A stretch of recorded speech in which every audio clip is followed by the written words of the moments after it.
ভাই, আপনারা কেউ কি বলতে পারবেন আমাদের জনপ্রিয় নায়ক ফেরদৌস সাহেব কোথায় আছে? খুব কষ্ট হচ্ছে বেচারার জন্য। বেচারা কয়েক মাস আগেই আফসোস লীগের এমপি হলো, ভেবেছিল দুর্নীতি করে দেশের টাকা বিদেশে পাচার করে ইউরোপ আমেরিকায় ঘরবাড়ি বানাবে। অথচ এইসব বানানোর আগেই আফসোস লীগের নেত্রী মানবতার আম্মা ফেরদৌস সাহেবকে এতিম করে দিয়ে চলে গেল।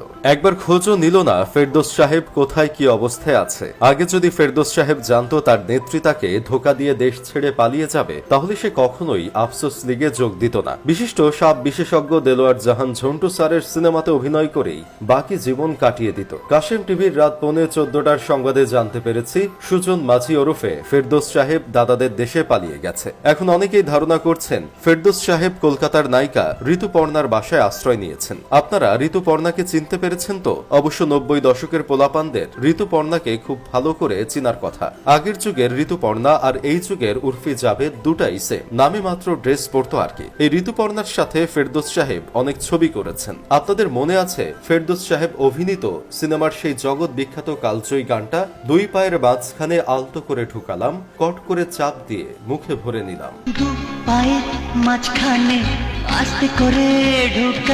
এই গানে যে মেয়েটা ছিল সেই ঋতুপর্ণা। এখন অনেকের ধারণা ফেরদৌস সাহেবের এই দুর্দিনে ঋতুপর্ণাই তাকে আশ্রয় দিয়েছে। তবে আমার মনে হয় ঋতুপর্ণা আশ্রয় দেয়নি। ঋতুপর্ণা খুব ভালো করেই জানে ফেরদৌস সাহেবকে আশ্রয় দেওয়া বিপজ্জনক। কারণ দেখা যাবে 22 বছর আগে গানের যে লাইনগুলো ফেরদৌস সাহেব ঋতুপর্ণাকে শুনিয়েছিল, সেগুলো ফেরদৌস সাহেব বাস্তবে করে ফেলেছে। আবার অনেকেই বলছেন ফেরদৌস সাহেব ঋতুপর্ণার বাসায় না, বরং আশ্রয় নিয়েছে দিদি নাম্বার 1 এর বাসায়। দিদি নাম্বার 1 মানে রচনা ব্যানার্জি আর কি। অনেকে আবার উনাকে আদর করে ভালোবেসে প্যারাগ্রাফ ব্যানার্জি বলেও ডাকে। ফেরদৌস সাহেব যেহেতু প্যারাগ্রাফ ব্যানার্জির সাথেও সিনেমা করেছে, সেহেতু তার এই দুর্দিনে হয়তো প্যারাগ্রাফ ব্যানার্জি তাকে আশ্রয় দিয়েছেন। ফেরদৌস সাহেবকে যে নায়িকাই আশ্রয় দিয়ে থাকুক না কেন, দয়া করে ফেরদৌস সাহেবকে দেশে পাঠিয়ে দেন। পোলাপান তাকে নিয়ে একটা T20 ম্যাচ খেলতে চায়। তাছাড়া নির্বাচন প্রচারণার সময় যেহেতু ফেরদৌস সাহেব মসজিদে মসজিদে বয়ান দিতেন, তার বয়ানের কথাগুলো পোলাপান খুব মিস করছে। আমাদের আরেক বিশিষ্ট তেল ব্যবসায়ী নায়ক রিয়াজের কোনো খবর কি আপনারা জানেন?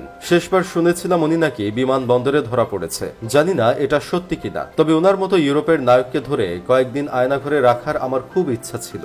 বাংলাদেশে যে তেলের দাম এত বৃদ্ধি পেয়েছে তার একটাই কারণ, সেটা হলো রিয়াজের জন্য। উনি এত পরিমাণ আফসোস লীগের আমলা কামলাদের তেল মেরেছেন যে বাজারে তেলের ঘাটতি পড়ে গিয়েছিল। শুধু কি তাই, এই মহান নায়ক বাংলার আনাচে কানাচে যেখানেই তাকাতো সেখানেই শুধু উন্নয়ন আর উন্নয়ন দেখত।